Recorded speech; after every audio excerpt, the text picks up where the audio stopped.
Hey folks, this is Kalani. We have some last minute class changes, buffs and nerfs coming through just before Season 3 goes live, and there are quite a few nasty nerfs in there, so keep your fingers crossed that your class made it through unscathed. There are also some huge changes to how farming the Dream Warden's reputation works, and we also have some interesting changes to outdoor world content to give us even more catch-up options when it comes to gearing up. There's a lot to talk about this week, so let's break it all down.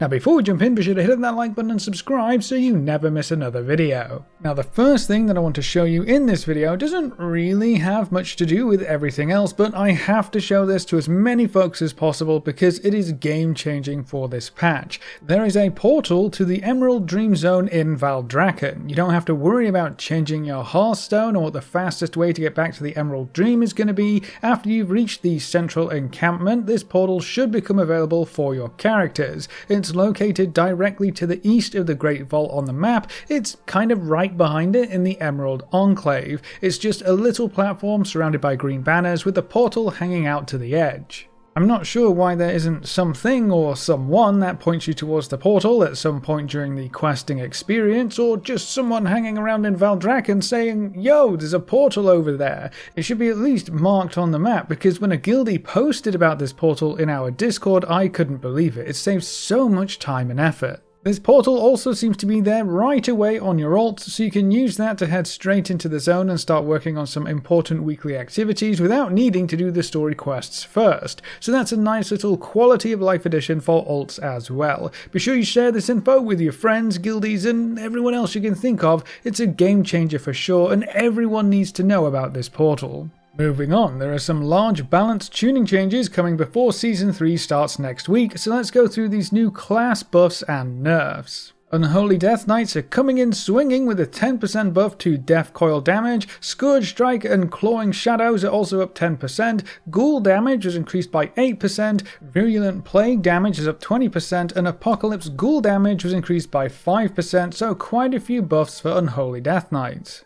Vengeance Demon Hunters are up next with a last minute nerf to their new tier set bonus. The bonus Sigil of Flame damage is being reduced by 20%, and there's also a nerf to Illuminated Sigils, taking the parry bonus down to 15% from 20%. Druids are up next, and quite a few specs will see some changes. For Guardian, Mangle now grants 12 rage up from 10, and Cat Form Energy Regen was increased up to 50% from 35%. For Balance, they'll see the same Cat Energy Regen bonus, and then for Resto, Rip damage was increased by 140%, Rake damage is up 60%, Shred damage is up 140%, Ferocious Bite damage was increased by 200%, and then they also got that Cat Energy boost, so I guess the dev team wants Resto Druids back to cat weaving with all of these damage boosts in play. Now before we continue, today's video is sponsored by Omni Heroes. Omni Heroes is a fantastic fantasy casual strategy RPG and has received recommendations from both Google Play and the App Store. As one of the legendary Omni Guardians, it's up to you to rescue the captive Valkyries from the dreaded demon invaders and push back against the evil threatening the world. You can summon over 100 unique, exquisitely designed heroes, unlock multiple synergies, and build the perfect team for various game modes. Omni Heroes offers both casual and relaxed gameplay for when you want to unwind, but still provides enough depth and exploration for players who enjoy strategic challenges. With 17 different synergies to employ, you have countless combinations to experiment with. Thanks to the automatic reward systems, you'll have a mountain of rewards waiting for you each time you log in, and you can even speed up or skip over battles to save you time and effort. There are always new content updates to look forward to, like on November 17th when the Ashen Phantom event starts, bringing all new story content and a roguelike deck builder game mode. And if you haven't downloaded the game yet, you can use the link in the description to get 777 free pulls to kickstart your Omni Heroes adventures today. Now getting back to the video, augmentation evokers are getting nerfed even further.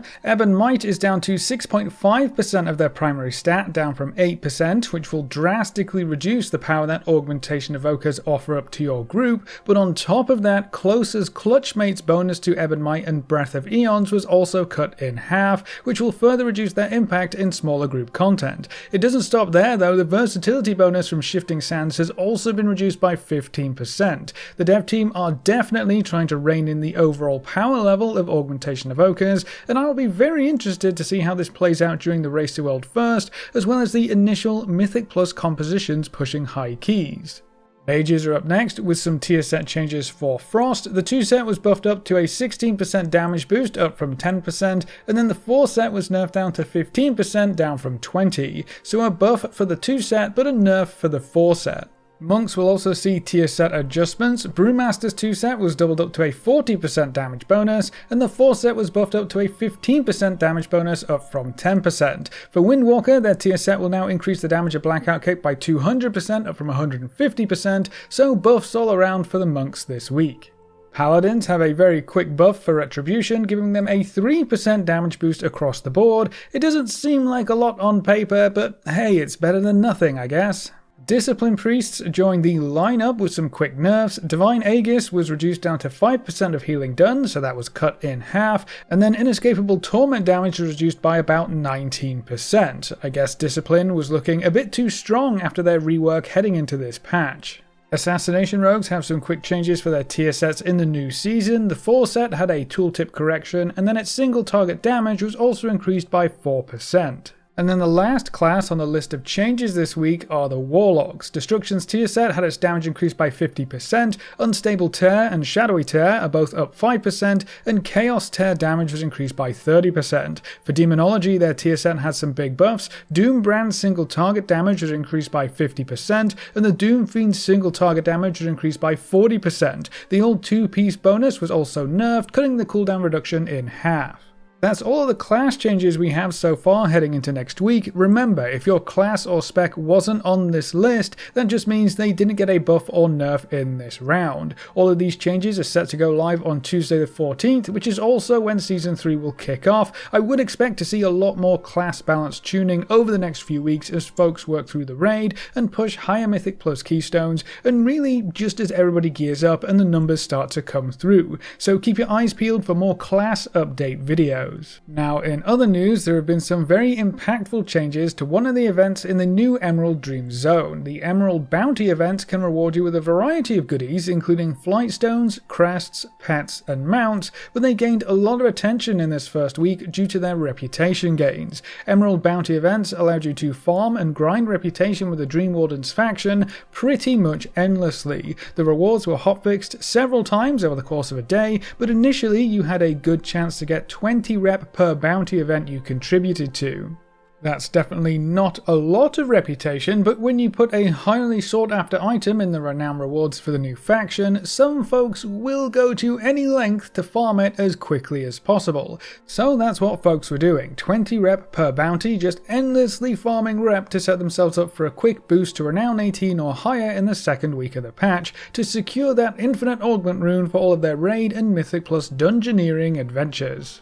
Well, things have changed quite considerably, and honestly I think it's way better after the changes. You can no longer infinitely farm bounty events for 20 rep per pop. The rep was nerfed down to 5 reputation gains if you continue to farm them as often as you want, so I guess you can still infinitely farm your Dream Warden's reputation. If you really want to, it's just going to be much slower with 5 rep per event down from 20. But the good change here is that the dev team massively increase the rep gains for your first 5 bounty events per week. You can get between 250 and 500 rep from the first 5 events you take part in, so the rep gains are massively front loaded now, and this turns Emerald Bounty participation into more of a weekly thing rather than a slow, tedious, infinite farming option. I would much prefer to have the rep front loaded like this, and it's going to increase the amount of rep you can gain with limited playtime, so it's a great change for casual players too. So if you've been following some of the old reputation farming guides that told you to farm emerald bounties all day every day, that probably isn't going to be worth your time anymore.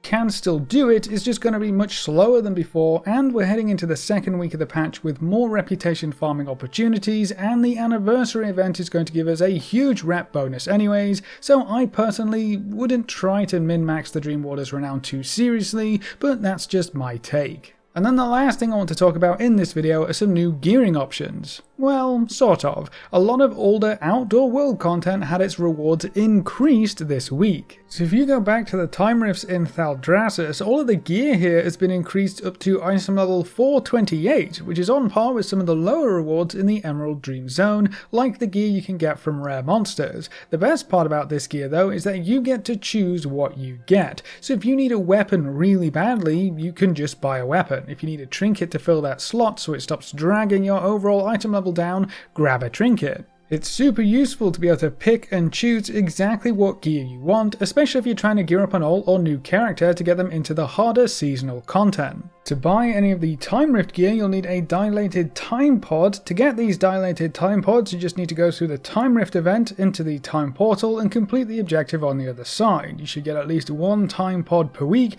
so this isn't going to be super duper quick gear farming, but it's another option for filling in some of your gear gaps. The trinkets from the Time Rifts are especially useful, as trinkets are typically hard to come by. The other outdoor world content affected by these item level bumps is the Dream Surge. If you check your world map, one of the Dragon Isle zones should have a big green Dream Surge icon. That's the zone with a current Dream Surge event. Pop on over to that marker and you'll find some NPCs with quests that also sell you gear. The main quest we're interested in here is the one that rewards you with a Dream Surge cocoon. You can then trade those cocoons into the vendor here for, you guessed it, item level 428 gear. So both of these gear sources were brought up to 428 to keep them competitive with other sources in the new season. 428 isn't all that amazing, but thanks to the upgrade system you can increase the item level of any of this gear up to 450, so that's how far you can go on the adventurer track. It's going to cost you some flight stones and some whelpling crests, but those aren't too hard to come by, so all of this gear can be increased up to 450, giving you more options to get a higher item level in Season 3. That's not all though. The lower tier of gear for the Dream Surge, the stuff that is easily farmable all day long, that was also increased up to item level 415. All you need to do is farm the Coalescence currency by taking part in the Dream Surge event. Killing rares is usually the go-to farming method from what I remember, and then you can buy these pieces of gear super quickly. Because this gear was also brought forward into the Season 3 upgrade path, it starts at 1 of 8 Explorer and can be upgraded all the way to item level 437 just by using flight stones, so that's a very cheap way to get yourself some 437 gear to fill in the rest of your gear slots. I think this may be one of the first times where older seasons outdoor content has been brought forward with a season transition to become a worthwhile time investment in certain situations. Obviously this gear is only good for newer players, returning players, or to help kit out your ults, but having it as an option is still very valuable, especially for those Time Rift trinkets. But that's all the updates we have for this week, so that's it for this video. What are you most looking forward to with Season 3 next week? Are there any classes that you feel still need a big buff or nerf? Leave all your thoughts in the comment section below. A big thank you to all of our supporters over on Patreon and to all our members here on YouTube. You can see their names floating by on screen. If you'd like to add your name to the end of every video with a special shout out at the start of the next video, you can find links in the description over to Patreon or click the join button just below this video. And if you want to see more videos like this, make sure to subscribe and ring that notification bell so you never miss another video. Thanks for watching folks, good luck and have fun, and as always I will see you next time.